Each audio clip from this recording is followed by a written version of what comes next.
I did not brush my hair. I did not brush my hair and then I went live. Isn't that perfect? So I'll just do it real quick here.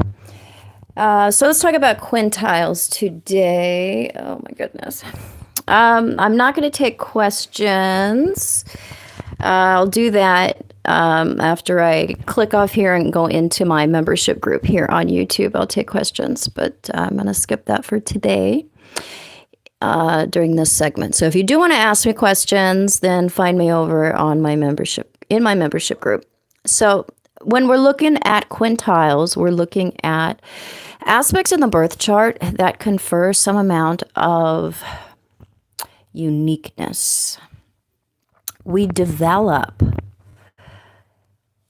our talents to the maximum degree when we have a quintile or several quintiles.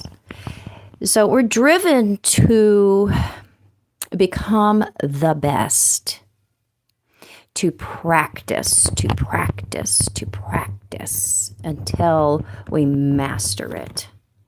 So with quintiles, it's where we receive a unique and often excessively validating amount of attention.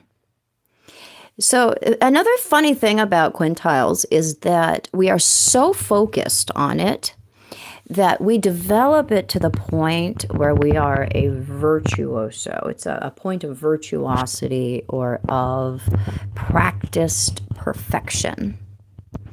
That's an interesting thing, practiced perfection, because we've put in the time. We've put in the effort. We've put in the focus. That's why quintiles are dynamic aspects. They ask something of us, like other hard aspects.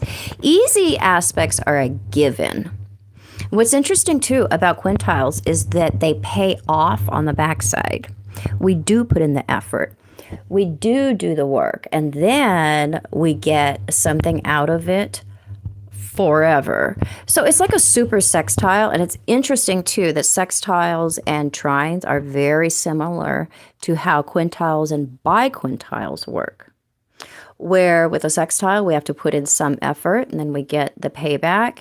With a trine, we put in no effort and we often get a big payback. Same thing with biquintiles, very similar to a trine.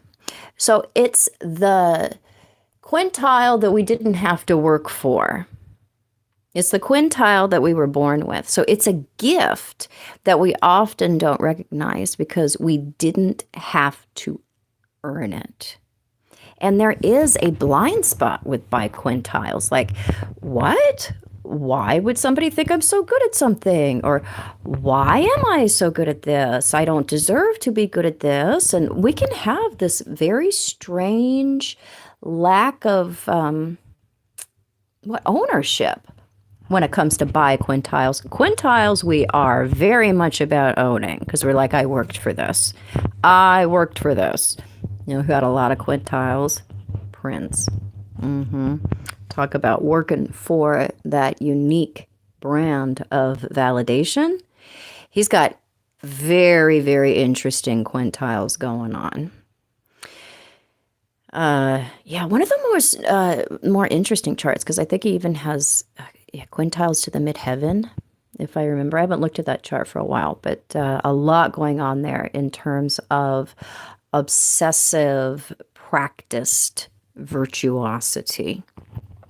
So these are really interesting aspects to look up in your own chart. We don't talk a lot about well, I do, but most astrologers don't talk a lot about quintiles because they don't really consider them to be a thing, but they're just as much of a thing as sextiles are, as trines are, as other minor aspects are. But these are huge in terms of showing us where a lot of our focus is going to go. And why are we focusing? Because we want a really valid return. We want the applause. And we get a sense with quintiles in our chart that if we do develop this, and quintiles are something that we very much focus on during the teenage years because they do represent that fifth house area of life.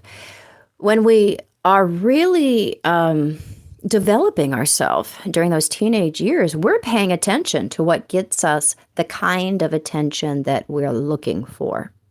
And when we have quintiles, it's like a light bulb goes off in our head where we're like, oh, wow, if I really put myself into this, if I develop this, this is where I could get the kind of applause, attention, validation that really makes sense to me. So it's a point in our chart of bringing two forces together, two needs together, where it becomes a unique ability to get those particular needs met through development of a talent. So very, very interesting how they work out. And by-quintiles too, look at those, because many times we're not completely aware of our by-quintiles because they're just things that we take for granted. They're things that we know we do well, but we don't seek excessive attention for it. We often get attention for it, but it's not something that we consciously focus on and develop for that. And it's just something that we have. And so oftentimes, unless somebody reflects back to us how good we are at it, we won't really take ownership for it. So yeah, by-quintiles are really, really interesting. There can often be like the sense of me? Really? Me? Well, yes, you. It comes easy, and you have a right to own it, even if it is something that you don't feel that you had to work for. It's something that you can still be proud of. So we can lack the excessive pride with a by-quintile that we totally feel like we have earned with a quintile. So I will leave it at that. I am going to move over into my private group, into my YouTube membership group right now, and I'll take questions, and I will catch you guys tomorrow.